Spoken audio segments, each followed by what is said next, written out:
ไปโอ้นี่อาหารบาตุกตามื้อนี้ได้ยำหนังพี่น้องนี่ยำนี่สูตรบาตุกตาเองพี่น้องนี่แล้วก็มีผักหลากหลายมีแจ่วพี่น้องกินแซ่บๆแล้วก็มีลูกโดดนี่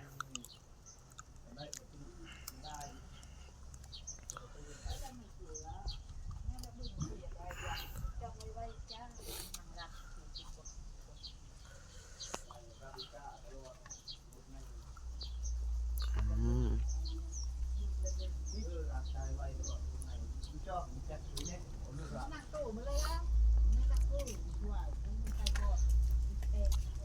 นี่กิน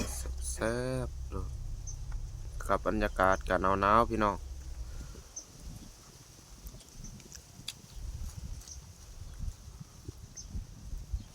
มาเจ้าข้าวต้องการเดือดจิ้มสูสก่อน